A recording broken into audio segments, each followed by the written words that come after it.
Anyway, thinking about it all through my life hanging out downtown, right? Yeah. Elio used to come in Alex's a lot. He used to come in there and party, have a drink, do some coke, whatever the frig he did, Yeah. right? He was always around the neighborhood. Always paranoid. Paranoid of getting in cars, paranoid going somewhere, just paranoid. Hmm.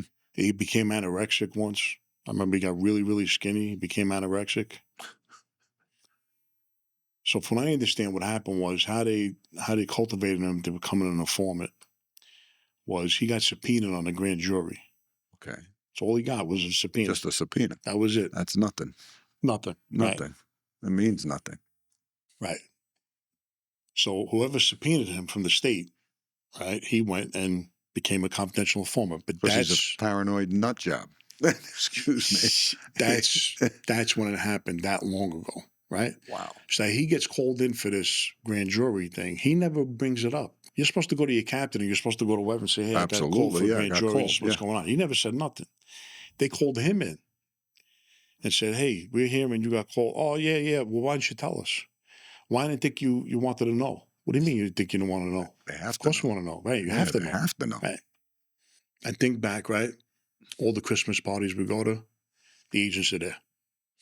Wow. Any Christmas party, any get-together, the agents are there. Well, guess who else is there? CI 106. Sally Elio. Yeah. Right? I'm not saying he's the only informant out there, confidential informant out there, or I'm not saying that he's the only confidential informant in the Lucchese family. I know of others that are confidential informants today, as we speak, okay, that are in the Lucchese family. Wow. Yeah. Wow. And from what I hear, are not just made guys, they're higher up. I'm going to save that because, you know, that's a whole nother. Yeah, we can go deep there, brother. We can go deep. So that's why I laugh. It's very current, and that's why I laugh. The reason why I had a hard time with this is this, right? The last thing I want is for anything to happen to Sally. I respect you for that. But I know nothing's going to happen to him. Well, obviously, if it hasn't. The murder took a holiday. Yeah. So is the mob. So is the mob, right? Yeah. So I know nothing's going to happen to him. What we know of it. I know nothing's going to happen to him. They'll just blow it off. The most that'll happen is they'll just say, well, we don't believe, it's Frank's word against his, right? Frank's just looking for content, maybe. Whatever. But the truth is the truth. Which He's got to deal with it. Right. Or they're going to say you're shelved. Right? Put him on pay me no mind list. Yep. That could happen. Or the guy just goes away. He just takes off. Yeah, he disappears. Just takes off. Goes retires somewhere, yeah. I quit and that's it. Yeah. How many years are you referring to now? If you think back, you're talking that it started back then. Are we talking in the 70s or the 80s there? He got subpoenaed for a grand jury, I think, in the late 80s. Wow. He became an informant. So again, we're and they put a wire on him. Almost 40 years we're going towards. They put a wire on him. Now, he was part of making my case. He wasn't the main witness. But I don't know what kind of deal he cut. They only had him on a grand jury. What the hell is that? A subpoena for a grand jury. That sounds like panic set in somehow. And I think about it. I say to myself, this guy, right? Think of how many lives he ruined through the years. And possibly still. Think about how many lives he ruined. Think about it. Could be countless. Not maybe directly. Like, in other words, going to like directly in the case or directly or whatever. Not right? intentional, but just because he said something that sparked something else. Well, no, he leads them in the direction, right? Wow. Which, at the end of the day, we look at it, we go, okay, we're on this side now. Law enforcement, we say, okay, whatever, right? I'm talking about the people he ruined with contributing, putting in jail, right? Contributing, Shylock and running people broke to the ground, paying him juice, vig, as you call it, right? Anything this guy did, okay? If he went to get an apartment, he'd,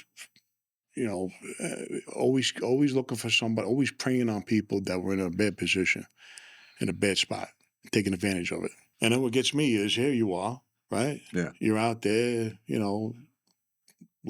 still posing like you're playing the part. Yeah. Playing the part, posing like you're your main guy. He might be a captain today. Who knows? Who knows? Right? Wow. I wouldn't be surprised. And gets to go away quietly and everything else. Meanwhile, he's the biggest low life out of everybody. Yeah, that's one big piece of right there. I would have more respect for the guy if he would have the balls to cooperate and get on the stand and testify and look you in the eye, Yeah. Then do that. But anyways, we were kidding about it in Brooklyn, right? So we would be in the car, Georgie next on the lamp, right, Zappola, and me and Bones. I ain't calling him Frankie Sharp because he's not sharp. He's not sharp. Right? He's not. No. Frankie don't. I know he wants to be called Sharp. Yeah, God bless. Right? You don't get to pick your own nickname. No, it's not really how it works. No, it don't work like that. It really doesn't. Call me Sharp. What do you mean call you Sharp? Why'd you make that up because this you're a morning? sharp dresser? Is that why? Because I don't think he's sharp up here. He's a manipulator. Yeah. A manipulator, yeah. But if you talk to him, you would think he's a little slow. Wow. Definitely not sharp. So I will always refer to him as Bones, right? Okay. So Bones, we would always talk about the crew. Mm-hmm. We go down the line, like Prince Street, Canarsie, this, that, would always talk about guys. And have fun at it. Yeah, bust balls, right? So we have it. fun with the Basset Hound. We talk about the Basset Hound, with Al and all that stuff. That's funny. And then, we talk about Elio. And I would bring it up. I would go, hey, this guy is paranoid. Well, by Ruggiero's, he wouldn't get in the car. Mm.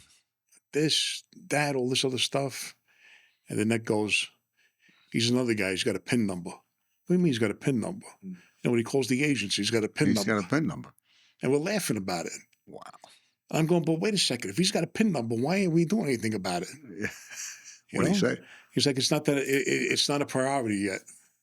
Meaning it wasn't on the. You meaning there's other priorities we got to take care of. Yeah, there's other stuff. We got to take care of first before we get to him. Yeah. So I think eventually, somehow, they would have got to it. If the mob was the mob like it was back then, if it was like today, Sally would be gone. Yeah, because if you let one guy get through it, guess what? There'll be more behind him. Because here's what they do.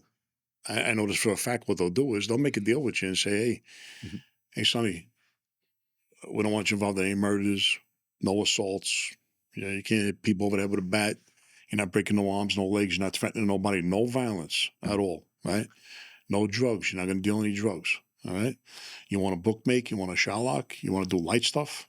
We'll let you run. They'll let you earn a living. Right. We'll let you earn a living. To keep you look like you're still doing your stuff. No threats.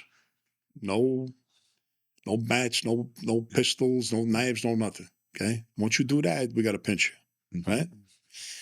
And they'll let you do that. Bookmaking, you feel like you're not hurting nobody. Yeah, and if you just Sherlocking, and he would only Sherlock the people that he knew that he could get away with. Make sense? People that aren't going to retaliate or fight back. And he used the button to get paid. Because they're like, oh, he's a wise guy, and I got to pay him. I got to respect that. He's got the little KG family and everything else, right? I got to respect it. And he would only Sherlock people in the neighborhood. Just taking advantage of the people who and kids were easy prey, man. There's a lot of kids that were a lot young, do that. Kids that were a lot younger than him. Yeah. When I think about it, in the early 20s, he was already in his 50s, and older ladies. Knowing that these people can hardly pay him back, so he gets control over that, and pretty easy stuff for him. So anyway, they'll put you out there and they'll say, hey, just bookmakes, just Sherlock, do everything light, and then no fights, no violence, no nothing. Let your bookmake, let your Sherlock, and you report to us, right? And then he would probably have a PIN number if that's true, right? Or however he set it up to meet with them. As funny as it sounds, it's probably true. You'd have a handling agent or whatever, right? Yeah. And he'd go and give his information, and then whatever, they're satisfied with whatever, right? And it depends how credible he becomes, right? If he tells me there's a Christmas party in La Park in Canarsie, right? And they know there's a Christmas party there because they see us all coming there, right? Then, Sally's info's right on. You know what I mean? Well, if he heard anything in the street, they would ask him or whatever the case is. But here's how you weed a guy out like that. You ask him to do something that's out of his agreement. Mm-hmm. So all you got to do is... And then if he doesn't... No, well, all you got to do is say, Sally, we need you to go do this piece of work, or we need you to put him on a job and see what he does. See how fast he runs. Yeah, he would have to, and the agents would have to do something with him, saying, "Hey, they're asking me to do this," because he'd run back. Guy's and tell got him. no ball. I mean, the guy he'll. I seen him get into a fight here and there. Like he'll fight, he'll stand up to somebody, but he was never a tough guy, like a standout like type a real of guy. Tough guy. I'm not saying I was the toughest guy in the world, but he was no tough guy. Yeah. But what I'm saying is that if he's asked to do anything out of the realm of bookmaking or shot locking, because he can't be involved in anything like that. He'll be shut down. Yeah. But years ago, it would have been done differently. Uno, shout out to my Usos, killing bills like Uma. Balls travel from Pluto, big truck soprano, gabagool and prosciutto, kicking ill like judo, judge and jury like